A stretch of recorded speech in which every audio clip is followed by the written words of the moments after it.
Police मुख्यालय भोपाल के special DG Rajendra Mishra ने Shajapur CCTV police control room में पुलिस अधिकारियों की बैठक ली।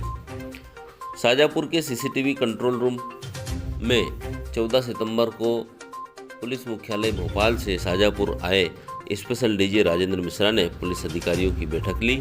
इस दौरान शहर की बैंकों के मैनेजर भी मौजूद रहे।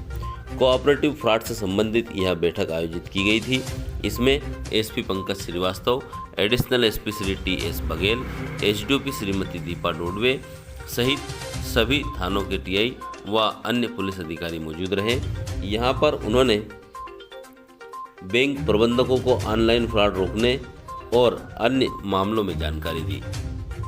स्थानीय विश्राम गृह पर उन्होंने पत्रकारों से चर्चा की और अपने प्रवास के दौरान किन बातों को लेकर मीटिंग में चर्चा की गई है के बारे में बताया और कहा कि किस प्रकार से कोऑपरेटिव फ्रॉड सहित विभिन्न प्रकार के ऑनलाइन फ्रॉड आदि को पुलिस कैसे रोकेगी के बारे में जानकारी दी गई। एक रिव्यू मीटिंग था, एक इंस्पेक्शन था शाजापुर डिस्ट्रिक्ट का।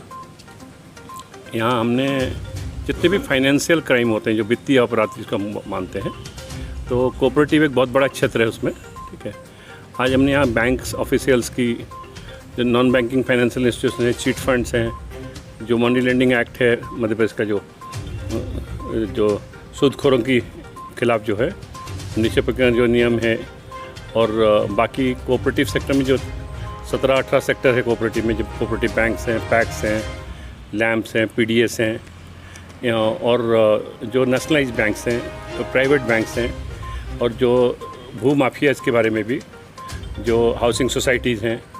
इसमें क्या है कि ये बहुत बड़ा एक क्षेत्र है जो कि बहुत ज़्यादा जो है लॉ एनफोर्समेंट एजेंसी की तरफ से बहुत ज़्यादा जोर नहीं दिया जा पाया है इसलिए, और ये क्या कि बढ़ोतरी में है। ठीक है, लोगों को चीट करना, लोगों को गलत तरीके से उनका पैसे को निवेश करना और उसको पैसे को लेकर भाग जाना, ये सब संबंध में एक रिव्यू मीटिंग था। तो यहाँ जो जितने भी शाजापुर ज़िले में जो भी अपराध कायम हुए हैं, वो पुराने अपराध जो हैं उनके बारे में भी समीक्षा की गई।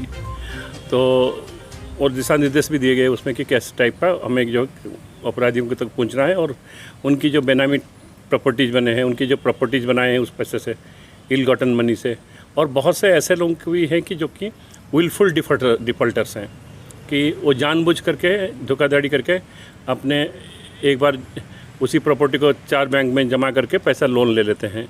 तो जो कि आपराधिक जो मामले हैं उसमें पुलिस को क्या सक्रियता से वो करना है, और कहाँ सिविल लिटिगेशन के दायरा ख़त्म होता है, कैसे जो अल्टरनेट डिस्प्यूट रेजोल्यूशन जो ADR बोलते हैं उसका दायरा ख़त्म होता है, जैसे मीडिएशन है, कंसिलिएशन है, आर्बिट्रेशन है, सिविल लिटिगेशन है। सिविल लिटिगेशन में DRT जैसे डेट रिकवरी ट्रिब्यूनल है, RRC है, और सरफासी एक्ट है। इसमें जो है बैंकों को क्या दायित्व है, क्या काम करना चाहिए, और दूसरी चीज़ RBI के क्या गाइडलाइंस हैं, और RBI जो नॉन परफॉर्मिंग एसेट्स बैंक्स के हैं। आज जैसे हमने एक मोटा यहाँ पे हिसाब कर रहे थे, तो नकबजनी और डकैती में जो है करीब 1 करोड़ से कम की जो है अपराध है पूरे शाजापुर ज़िले में, जिस पुलिस मुख्यतः जिन पे ध्यान देती है। और एक छोटा सा खाली सर्वे डिस्कशन के समय पाया कि करीब 400 करोड़ की तो नॉन परफॉर्मिंग एसेट्स हैं, जो कि पब्लिक के पैसा जो है कुछ लोगों ने ले करके उसको रिटर्न नहीं कर रहे हैं, और रिटर्न अगर नहीं कर रहे हैं तो उस पर हमको क्या कार्रवाई करना चाहिए। और माननीय मुख्यमंत्री जी का भी जोर है कि जो चिट फंड में जो गरीब लोगों का वो पैसा ले गए हैं तो उनको रिफ़ंड करना है, क्योंकि ऐसे बहुत बड़े बड़े कंपनियाँ हैं जो कि गरीब लोगों का गाँव देहात से जो एजेंटों को लगा के पैसे काफ़ी ले चुके हैं, तो और पैसा नहीं दे, वो कई जगह भाग गए हैं। तो हमें आज पूरी डिटेल डिस्कशन हुई, अगर वो मान ज़िले में नहीं मिलते हैं तो राज्य में कहाँ पे उनको पता लगाया जा सकता है, उनकी प्रॉपर्टीज़, उनकी बेनामी प्रॉपर्टीज़ कहाँ है, और कौन कौन से एजेंसी के साथ हमको कोऑर्डिनेट करना है। जैसे FIU है, फाइनेंशियल इंटेलिजेंस यूनिट है, जैसे CEIB है, सेंट्रल इकोनॉमिक इंटेलिजेंस ब्यूरो है, DRI है, डायरेक्टर ऑफ रेवेन्यू इंटेलिजेंस है, फिर ED है, एनफोर्समेंट डायरेक्टरेट है, हमारी EOW का क्या रोल रहेगा, लोकायुक्त का क्या रोल रहेगा, और CBI का क्या रोल रहेगा, इन सब चीज़ों के बारे में चर्चा की गई। और जो ये बड़े बड़े जो स्पेशल पुलिस एस्टेब्लिशमेंट बने हैं, इनकी क्या है कि कैपेसिटी के बियॉन्ड है कि वो इतने ज़्यादा केसेस को टेकअप करके इन्वेस्टिगेशन कर सकें। तो इसलिए हमने ये प्रयास कर रहे हैं कि जिले स्तर पे, थाने स्तर पे ही इन्वेस्टिगेशन को हमारी IO उसमें सक्षम हो, और वो इन्वेस्टिगेशन उसी स्तर पे ले सकें। तो उस सब के बारे में चर्चा हुई, डिस्कशंस हुई और प्रोटोकॉल्स बताए गए। और एसपी साहब से मेरी चर्चा हुई तो एक छोटा 2 दिवसीय वर्कशॉप भी करेंगे। और इसमें क्या है कि कई एजेंसीज इन्वॉल्व होंगे, बैंक्स होंगे, NBFCs होंगे, उसके बाद में जो है कोऑपरेटिव सेक्टर होगा, ऐसे जो NGOs हैं, ट्रस्ट हैं, तो ये पैसे सब आके मिसयूज होते हैं और एक तरीके से क्रिमिनल एक्टिविटी है जो कि बहुत ज़्यादा जोर नहीं दिया जा पाया विगत वर्षों में।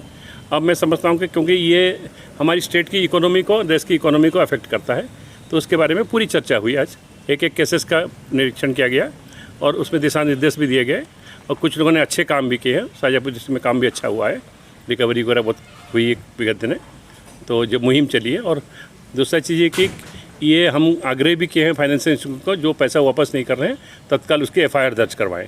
और SP साहब को भी निर्देश दिए हैं कि यहाँ पे महीने में एक मीटिंग करके इस टाइप के जो प्रकरण हैं उसमें प्रगति की समीक्षा करें और केसेस रजिस्टर करें। तो इससे क्या है कि पैसे लोगों का, जो पब्लिक पैसा जो लोगों ने फ्रॉडस्टर से ले लिया है धोखाधड़ी करके, वो सब वापस आए हमारे सिस्टम में। यही सब चर्चा हुई। मालवा अभी तक की हर ताज़ा खबर से अपडेट रहने के लिए हमारे चैनल को सब्सक्राइब करें, लाइक करें और सोशल प्लेटफॉर्म पर हमें फॉलो करें।